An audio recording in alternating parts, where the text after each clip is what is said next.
మొత్తానికి ప్రక్రియ పూర్తయిపోయిన తర్వాత ఆల్రెడీ ముందు నుంచి చెప్పుకొస్తున్నారు. ఇంటింటికి తెలుగుదేశం పార్టీ, ఆ పార్టీకి సంబంధించిన నాయకులు గాని, ఇన్ఛార్జీలు గాని అప్పుడు మొదలు పెట్టాల్సిన కార్యక్రమం దాన్ని పక్కకు పెట్టేశారు. ఇప్పుడు మళ్ళీ స్టార్ట్ చేసేశారు ఆల్రెడీ ఈ రోజు నుంచి 45 రోజుల పాటు. అయితే తాజాగా చంద్రబాబు నాయుడు గారు కొన్ని సూచనలు చేశారు, కొన్ని సలహాలు కూడా ఇచ్చారు. ఈ 2 ఏళ్లలో చేసిన అభివృద్ధి, అలాగే అందించిన సంక్షేమం ప్రజల్లోకి తీసుకెళ్ళాలి, ప్రతి ఇంటికి తెలియజేయాలి. దాంతో పాటు గొడ్డల పార్టీ వాళ్ళు చెప్పుకునే మాట, అలాగే ఇప్పుడు కొత్తగా కూడా ఇవాళ ఒక వ్యాఖ్య చేశారు. విషగులికలు నింపుతున్నారు, అలాంటి విష ప్రచారానికి బానిసలు అవ్వద్దు, లొంగిపోవద్దు అంటూ కొన్ని కామెంట్స్ చేశారు. దాంతో పాటు ప్రజల్లోకి వెళ్ళండి, ఇవన్నీ తెలియజేయండి అనేది. 2 ఏళ్ల పాలనలో చేసిన అభివృద్ధి, లేదంటే సంక్షేమం, లేదంటే రాజధానికి సంబంధించి ఇవన్నీ ఇప్పుడు ప్రచారం దేనికోసం అంటే రాబోయే స్థానిక ఎన్నికల విషయంలో ఇది కలిసి వస్తుందా? ఇప్పటి నుంచి ఈ ప్రచారం మొదలు పెడతారు. ఇది 45 రోజులు, అలాగని కంటిన్యూగా కూడా ఏముండదు. ఇది అంశం మీద చర్చించే ప్రయత్నం చేద్దాం. సార్, ఒక రకంగా మళ్ళీ స్టార్ట్ చేస్తారు లేదనుకున్నా, ముందు చెప్పినట్టు కదా హడావుడి ఎందుకని వాళ్ళు కూడా తిరిగి ఉంటారు కూడా. ఇప్పుడు మళ్ళీ స్టార్ట్ చేయడం అంటే రేపు లోకల్ ఎలక్షన్స్ వస్తే ఇది కొంతవరకు ఉపయోగపడుతుందా? కిందసారి వాయిదా వేసినప్పుడే నేను చెప్పా, తల్లికి వందనం వేసాక బిగిన్ చేస్తారు. ఎందుకంటే చేతిలో ఏ డబ్బులు లేకుండా జనం దగ్గరికి వెళ్ళి మీకు అందరు కడుపు నిండా తింటున్నారు, ఈ చేతి నేను డబ్బులు ఇచ్చేస్తున్నాం అంటే ఇది రెండోది అనుకుంటా ఈ తల్లికి వందనం వేసింది అంతే. లాస్ట్ టైం ఇది యాక్చువల్ 3 వేయాలి, ఇది రెండోది. అది అవి అడగరే కాబట్టి ఇప్పుడు నీకు వచ్చినాయా లేదమ్మా, మీకు ఎంతమంది అమ్మా పిల్లలు, ఆ వెళ్ళేది కూడా ఎవరి చేతికి అయితే డబ్బులు వచ్చినాయో వాళ్ళ ఇంటికే పోతారు. పెన్షన్ వచ్చే వాళ్ళ ఇంటికి, ఈ డబ్బులు వచ్చే వాళ్ళ ఇంటికి పోతారు. వాళ్ళని ఇంకోటి అడగనియ్యరు. ఏందయ్యా మాకు 1500 ఇస్తా అన్నారు ఏది అనేది మొక్క అడగనియ్యరు. ఒకవేళ అడిగినా అవి వీడియోలు బయటికి రానియరు. వైసీపీ వాళ్ళు ఎమ్మెల్యేలు పాదయాత్ర చేసినప్పుడు ఇళ్ళ దగ్గరికి వెళ్ళినప్పుడు వాళ్ళ పక్కన ఉన్న వాళ్ళని వీళ్ళు కొనేశారు. కొనేసి ఆ వీడియోలు అక్కడికి వెళ్ళినప్పుడు వాళ్ళకి అన్ని ఇచ్చినా కూడా ఇంకా మా అమ్మకి పెన్షన్ కావాలి, మా అమ్మమ్మకి పెన్షన్ కావాలి, లేకపోతే మాకు ఇంకొక ఇల్లు ఇవ్వండి, మేము మా ఇంట్లో 2 మగపిల్లలు ఉన్నారు, లేకపోతే ఆడపిల్ల కూడా ఉంది, ఆడపిల్లకి కూడా ఒక ఇల్లు ఇవ్వండి, ఇట్లా అడిగినవి ఉన్నాయి చూడండి. వాటిని ప్రొజెక్ట్ చేసేవాళ్ళు. అక్కడక్కడ అడిగేటటువంటి హైలైట్ చేసేది తెలుగుదేశం. అదే ఇప్పుడు తెలుగుదేశం నాయకులు ఇంటికి పోతారు కదా, అక్కడ ఇది జాగ్రత్తగా స్క్రూటినీ చేస్తారు. బయటికి ఏ వీడియో రావాలో అదే వచ్చేటట్టు చూస్తారు. ఇప్పుడు మహిళలు లేబర్లు అయితే అడిగేస్తారు, ఏదయ్యా ఇదివరకు డబ్బులు ఇచ్చోడు 18,000 అట్టాగా, ఇప్పుడు మీరేం 1500 ఇస్తానంటే ఇంట్లో మా ఇంట్లో నేను మా అమ్మాయి ఉంది, మా మనవరాలు కూడా ఉంది కదా అనుకున్నాం, తీరా సొత్తు నీకేం రావట్లేదయ్యా అనేస్తారు వాళ్ళు. అట్లాంటి వాళ్ళకి కవర్ చేస్తారు వీళ్ళు. మీకు పెన్షన్ వస్తుంది కదా, మీ మనవరాళ్ళకి వచ్చేద్దులే, తర్వాత వచ్చేద్దులే, ఇట్లా చెప్పుకొస్తారు. లేదా నీకు కూడా పెన్షన్ రావట్లేదా, ఇప్పిద్దాం, నీకు ఒంటరి మహిళ పెన్షన్ ఇప్పిద్దాం, ఇట్లా చెప్తారు. ఇది ఎన్ని రోజులు నడుస్తుంది? 45 రోజుల పాటు. అంటే వీటిల్లో వీళ్ళ చాణక్యం ఏ స్థాయిలో ఉందో చూడాలి.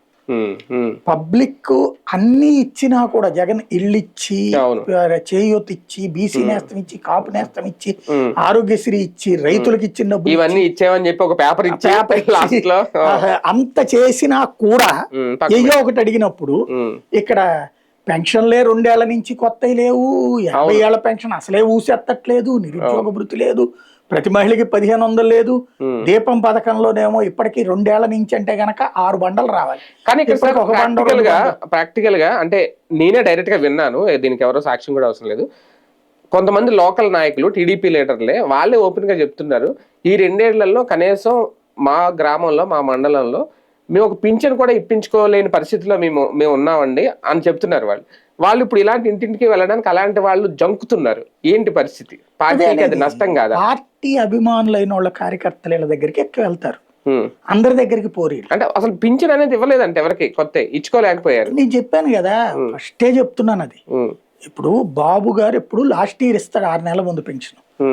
ఇప్పుడు దాకా మరి కొత్తగా ఎలిజిబుల్ అయిన వాళ్ళ పరిస్థితి ఏంటి? అంటే క్రిందసారి ఇచ్చారా 14లో స్టార్ట్ అయితే రాజశేఖర రెడ్డి ఇచ్చినటువంటి పెన్షన్లు ఏవైతే ఉన్నాయో అయ్యే కొనసాగినాయి. అప్పుడు కొత్త పెన్షన్లు కిరణ్ కుమార్ రెడ్డి ఇవ్వాలా, రోసే ఇవ్వాలా, అయితే గీతే 50 ఎలక్షన్స్ ముందు ఇచ్చారు అంతే. ఏది 2009లో రాజశేఖర రెడ్డి చనిపోతే మళ్ళీ కొత్త పెన్షన్లు వచ్చింది 2018 ఎండింగ్ లో. అప్పటికి మరి అందరూ అరువులు ఎంతమంది 10 ఏళ్ళు పోయిన వాళ్ళు ఉంటారు, 9 ఏళ్ళు, 8 ఏళ్ళు, 7 ఏళ్ళు, 6 ఏళ్ళు, 5 ఏళ్ళు, 4 ఏళ్ళు, 3 ఏళ్ళు, 2 ఏళ్ళు, అట్లాగే రానోళ్ళు ఉన్నారు బోల్డ్ అంతమంది. నాకు తెలిసినటువంటి వాళ్ళు 60 ఇది 58వ ఏడుకి అప్పుడు లేదనుకోండి పెన్షన్ 65 అప్పుడు 65వ ఏడులో పెడితే 70వ ఏడులో వచ్చిన వాళ్ళు ఉన్నారు నాకు తెలిసి. తర్వాత 60కి తగ్గించారు, తగ్గించి వాళ్ళకి చివరి నిమిషంలో అనౌన్స్ చేశారు లాస్ట్. అది కూడా అప్పటికి అర్హత ఇది ఉన్నటువంటి. అది దురదృష్టం అంతే, ఎవడేం చేయలేడు. జగన్ దాన్ని ఇచ్చాడు, ఏ 6 నెలలకోసారి, మొదట్లో 3 నెలలకోసారి చేశాడు, తర్వాత మొదట్లో నెలకోసారి ఎప్పటికప్పుడు అయిపోయి కొత్త వాళ్ళకి ఇచ్చాడు, తర్వాత 3 నెలలు ఇచ్చాడు, తర్వాత 6 నెలలకి చేశారు. జగన్ టైంలో పింఛన్ సచివాలయానికి వెళ్ళి ఇలా అప్లై చేసుకుంటే వితంతువులు కానీ డెత్ సర్టిఫికేట్ తీసుకెళ్తే ఇమీడియట్ గా 15 రోజుల్లో వచ్చేసి చాలానే ఉన్నాయి. 15 రోజులు కానీ లేదంటే నెల రోజులు. అది వద్దు అనుకున్నాను, అది కూడా జరగట్లేదు కదా, చెయ్యరు అంటున్నా.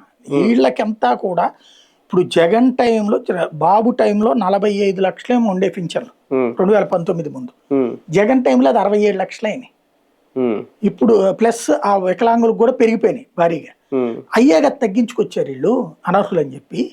మామూలు మెయిన్ పెన్షన్ కూడా తగ్గిద్దాం అనుకున్నారు, కానీ పబ్లిక్ లో రివోల్ట్ వస్తుందని ఆగారు బేసిక్ గా. అయితే ఇప్పుడు వీళ్ళు కొత్త పెన్షన్లు ఇప్పుడే ఇస్తారనుకోని నేను, ఇప్పుడు అంట ఏదో స్పౌజ్ పెన్షన్లు ఇచ్చారట కొంతమంది, భర్త చనిపోయినటువంటి పెన్షన్ పొందుతా చనిపోయిన భర్తలది, అది వాళ్ళది వీళ్ళకి షిఫ్ట్ అయింది అంతే.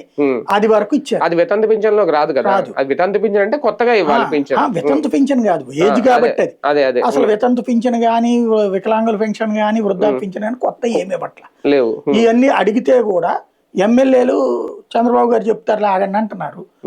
వీళ్ళకి ఇంకా ఏమి ఇవ్వాలో తెలియట్లా. ఇప్పుడు జగన్ టైంలో కార్యకర్త ఇవ్వలేదు కానీ జగన్ ప్రభుత్వం తరపున ఓల్డని పథకాలు వెళ్ళినాయి చేతికి, అర్హులు అందరికీ అందిరి.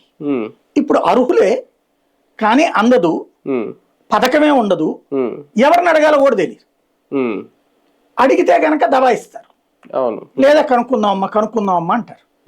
ఇప్పుడు అట్లాంటి వాళ్ళది ఆ పాయింట్ కానీ మీరు చూడండి, మేబీ ఏమన్నా విపరీతమైన విరక్తితో ఎవరన్నా పెట్టాల్సిందే కానీ మాక్సిమం స్క్రూటినీ చేసేస్తారు, రానియరు బయటికి. అది చూడాలి. ఒక రకంగా కొత్తగా రేషన్ కార్డులు కూడా ఇవ్వట్లేదు. ఈ సంక్షేమానికి సంబంధించి పవన్ కళ్యాణ్ గారు కూడా ఎక్కడ పట్టించుకోలేదు. ఎందుకు పవన్ కళ్యాణ్ గారు టాపిక్ వస్తుందంటే, ఎన్నికలకు ముందు మీకు బాగా గుర్తుంటే కూటమి కలవక ముందు ఎవరైనా కొత్తగా పెళ్లి చేసుకుంటే రిజిస్ట్రేషన్ సర్టిఫికేట్ తో పాటు రేషన్ కార్డు ఇచ్చేస్తామని ఆయన నోటితో ఆయన అన్నమాటే అది. ఓకే, అది ఆయన పార్టీ అధికారంలోకి వస్తే అన్నారేమో, కానీ ఇక్కడ అలా జరగకపోయినా ఎందుకు స్పందించట్లేదు అంటే ఆయన మొన్న చెప్పేశారు కదా, సంక్షేమాలకు కనుక మనం ఖర్చు పెట్టుకుంటూ పోతే గనక అభివృద్ధి ఏమి చేయలేము, ఇప్పుడు రోడ్లు వేయగలుగుతున్నాం అంటే దాని వల్లనే సాధ్యమవుతుంది అన్నటువంటి. తద్వారా సంక్షేమ పథకాలు ఆగిపోవడంలో తనేమి ప్రెషర్ చేయనని చెప్పేశాడు ఆయన. అంతేనా? అంతకుముందు కూడా ఆయన ఎలక్షన్స్ ముందు కూడా ఏంటి, ఇప్పుడు మనం వీళ్ళని అనాల్సింది ఏం లేదు, జనం వద్దు అనుకున్నారనుకోవాలి మనం. ఎందుకంటే వీళ్ళిద్దరూ కూడా ఎలక్షన్స్ ముందు ఫ్రమ్ ద బిగినింగ్ వీళ్ళ గొడవ అంతా ఏంటి, బీజేపీతో సహా సంక్షేమం పేరుతో ఆస్తులని తగలేసేస్తున్నాడు, రాష్ట్రాన్ని నాశనం చేసేస్తున్నాడు, సోమరపోతులని. అదన్నీ అన్నాక కూడా నువ్వు వాళ్ళకే ఓటేసావు. ఎలక్షన్ ముందు ప్లేట్ మార్చారు కదా, బాబు గారే అన్నారు కదా, మెరుగైన సంక్షేమం, వాలంటీర్లకి 10,000, ఇంటింటికి, ఇవన్నీ ఆయన చెప్పిన తర్వాత నమ్మి ఓటేశారంటే సంక్షేమం వద్దని. ఎందుకంటే బాబు గారిని నమ్ముతారు అనుకుంటే ఏనాడన్నా ఆయన అమలు చేస్తే కదా. 2019లో అమలు చేయనోడు 24లో అమలు చేస్తాడా? కాబట్టి వాళ్ళకే వెక్స్ అయిపోయారు, డబ్బులు ఎక్కువైపోయినాయి. డబ్బులు ఎక్కువైపోయి అవి పద్దాక ఏంది ఇది, డబ్బులు వచ్చేస్తున్నాయి, బట్టలు కొంటున్నాం, 2 వీలర్లు కొంటున్నాం, కొంటున్నాం, అదేది ఏసీలు గీసీలు ఇవన్నీ కొనేస్తున్నాము.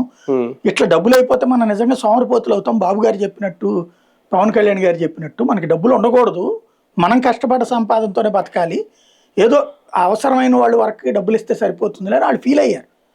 ఆ రాష్ట్రంలో పెద్ద పరివర్తన వచ్చింది, ఆ పరివర్తనలో భాగమే అనుకుందాం మనం ఇది. కానీ ఇప్పుడు ఇంటింటికి వెళ్ళడం అనేది పార్టీ కోసమా, లేదంటే లోకల్ నాయకులు ఇంకా తెగించి ఒక డెసిషన్ తీసుకోవాలా, సజావుగా సాగుతుందా? అంటే బాబు గారు తోస్తారు, కిందోళ్ళు తిప్పలు పడతారు, తప్పదు అది. ఆయన ఎప్పుడు ఫ్రమ్ ద బిగినింగ్. ఈయన ఎట్లా ఉంటదంటే, జగన్ ఏం ఫీల్ అయ్యాడు, మనం ఇచ్చాం కాబట్టి వెళ్ళి చెప్పమన్నాడు, చెబితేనే ఓట్లు వేయలేదు వాళ్ళు, ఇవ్వకపోతే వీళ్ళు ఓట్లు వేస్తారంటే వేస్తారన్నది వీళ్ళ నమ్మకం, అది ఆయన నమ్మకం. కానీ లోకల్ ఎన్నికల మీద ఎంతవరకు దీని ఎఫెక్ట్ ఉంటది రేపొద్దు? లోకల్ ఎలక్షన్స్ లో ఏం సంబంధం, ఆటోమేటిక్ గా గెలిచేస్తారు అంతే. అంతేనా? ఆటోమేటిక్ గా మొన్నటిసారి జగన్ కి ఎట్లాంటి రిజల్ట్ వచ్చిందో అదే ఇక్కడ వస్తుంది. కొద్దిగా మార్పు, ఏదన్నా ఒక్క కార్పొరేషన్ గాని, ఒక 10 మున్సిపాలిటీలు గాని జగన్ గెలిచాడు అనుకోండి, అది వీళ్ళ మీద పెద్ద తిరుగుబాటు లెక్కేసుకోవాలి, పెద్ద తిరుగుబాటు కింద లెక్కేసుకోవాలి. ఎందుకంటే వీళ్ళు 3 ఉన్నారు, ప్లస్ టోటల్ కొలైడ్ మీడియా ఉంది. అంత చేతిలో పెట్టుకుని అదేది మేధావుల ముసుగులో ఉండేటటువంటి విశ్లేషకులు ఉన్నారు వీళ్ళకి. ఇంతమందిని పెట్టుకుని గెలవకపోతే ఇంకెందుకు, ఆటోమేటిక్ గెలిచేయాలి వీళ్ళు. మొన్న వచ్చిన దానికంటే మొన్న 5 వచ్చారు కదా అప్పుడు తెలుగుదేశానికి మున్సిపాలిటీలు, వీళ్ళు 2 కూడా ఇవ్వకపోవచ్చు. కార్పొరేషన్లు మొత్తం కొట్టారు, ఇవన్నీ అయిపోయినాయి. వీళ్ళని గెలవనీయకుండా చూడటం కోసం ఇప్పుడు ఈ కాన్సెప్ట్ కూడా తెస్తారు. అంటే వైసీపీ కూడా లోకల్ ఎన్నికల మీద చాలా సీరియస్ గా ఫోకస్ పెట్టి జగన్ గారు కూడా ఈ మధ్యన మాట్లాడుతున్నారు కాబట్టి నిన్న బాబు గారు కూడా మాట్లాడారు, ఎట్టి పరిస్థితుల్లో అన్ని స్థానాలు మనమే గెలవాలి, ముందు ఈ 40 రోజులు మీరు ఇంటికి వెళ్ళండి అని బాబు గారు కూడా ఫోకస్ చేయడానికి కారణం అదా? అదేం కదా, ఆయన మొదటి నుంచి చెప్తున్నారు కదా బేసిక్ గా ఎలక్షన్ లో ఎవరైనా ఓడిపోతాం అయిపోతా ఉంటాయి కదా, కానీ అధికార పార్టీ ఉండి వీళ్ళే ఎందుకు ఇలా మాట్లాడుతారు? అది కామన్ గా జగన్ అయినా చెప్పలేదు మనం గెలవాలి ఎక్కువ అనేది, ఇవాళ చంద్రబాబు అయినా చెప్తారు. అవి కామన్ గా జరిగేది. నా దృష్టిలో అయితే గెలవడం ఎక్కువగానే కూటమికి ఉంటది. స్ట్రైక్ రేట్ ఇప్పుడు వాళ్ళకి అప్పుడు 90%, 100% కార్పొరేషన్స్, 100% జిల్లా పరిషత్తులు, 80% మండల పరిషత్తులు, 80% సర్పంచులు జరిగినాయి. అది రివర్స్ లో ఉంటది ఈసారి. అంతే. కానీ వైసీపీ కూడా ప్రచారం బానే చేస్తుంది దీని మీద, నిన్న స్వయంగా జగన్ గారే రావడం అది ఏమన్నా టెన్షన్ పెడుతుందా కూటమి నేతలు? అంత పెద్ద ఫీల్ అవుతున్నారని నేను అనుకోను. జగన్ లోకల్ లీడర్లు కూడా లేదా, నియోజకవర్గ ఇన్ఛార్జీలు కానీ లీడర్లు కూడా లేదా, వీళ్ళకి ఒక ధైర్యం, ఇప్పట్లో మనల్ని ఎవడు కెలకలేరు, పబ్లిక్ ని మనం సైకలాజికల్ గా ప్రిపేర్ చేసేసామనే నమ్మకంతో ఉన్నారు. అంతే, దానివల్ల అనేది ధైర్యం అండి. రైట్, చూద్దాం. 45 రోజులు ఇంటింటికి ఇక్కడ నుంచి మొదలైపోయినాయి ఆల్రెడీ ఈ రోజు నుంచి, కానీ ఎలాంటి ఫీడ్బ్యాక్ వస్తుంది ప్రజల నుంచి అనేది తెలుగుదేశం పార్టీ నాయకులు అయితే కాస్త టెన్షన్ కనిపిస్తుంది. అది ఎలా పోగొట్టుకుంటారు, ప్రజలు ఎలా రిసీవ్ చేసుకుంటారు చూద్దాం.